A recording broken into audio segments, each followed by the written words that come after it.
एक राजा था जिसे पक्षियों का बहुत शौक था और उन्हें भेंट के रूप में दो बहुत ही खूबसूरत पंछी मिले थे।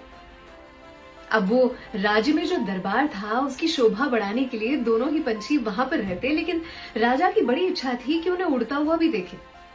तो उन्होंने अपने राज्य में जो पक्षी पालक था उसे बुलाया और कहा कि इन पंछियों को आसमान का रास्ता तो दिखाना, लेकिन घर वापस आने का रास्ता भी जरूर से दिखाना। दोनों ही आसमान में उड़े, ये मेरी इच्छा है।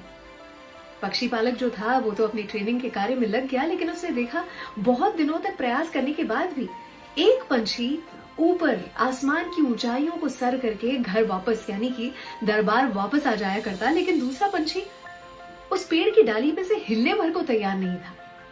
पक्षी पालक हार मान चुका था। उसने राजा से कहा कि मैंने इतना हठीला पंछी कभी नहीं देखा। राजा ने सोचा कि ये पक्षी पालक जो है वो राज्य में सर्वश्रेष्ठ है, उसे और थोड़ा मौका देना चाहिए, थोड़ा समय देना चाहिए। लेकिन कुछ समय के बाद भी राजा ने जब देखा कि ये पंछी उस डाल पे से हिलने भर को तैयार नहीं, तो उन्होंने अपने वहां से ज्योतिष को बुलाया और भविष्य जो बताते हैं ऐसे लोगों को बुलाया, साथ ही पक्षियों के चिकित्सक को भी बुलाया।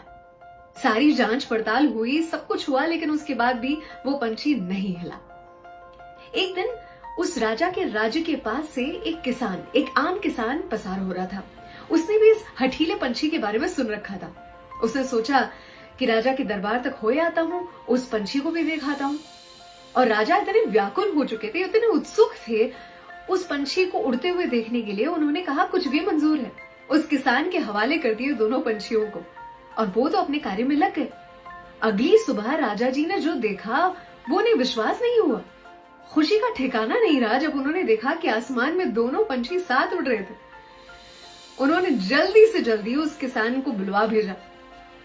किसान ने आते ही कहा, राजा जी मैंने कोई भी चमत्कार नहीं किया है, मैंने तो सिर्फ इतना किया कि वो पंछी जिस डाली पे बैठा हुआ था ना, वो डाली काट दी।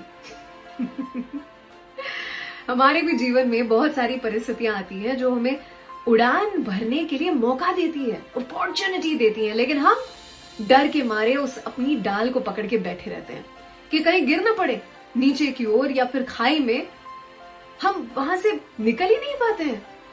It is very very important to come out of one's comfort zone. और तभी तो कहते हैं कि असंभव की सीमा को अगर जानना है, असंभव की सीमा को अगर जानना है तो असंभव से आगे निकल कर देखो। और कोई भी चाही हुई चीज, इंसान जो भी चीज चाहता है वो सिर्फ दो बार होती है जीवन में, एक उसके दिमाग में और दूसरी असलियत में।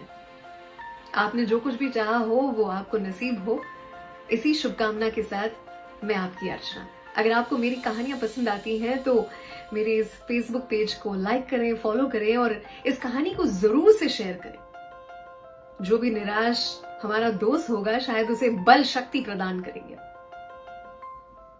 अर्चना की ओर से सलाम, दुआ, वणक्कम, प्रणाम, सत श्री अकाल, केम छो, सारू छे, विश्व आखुई मारू छे। अर्चना की ओर से थैंक्स फॉर वॉचिंग।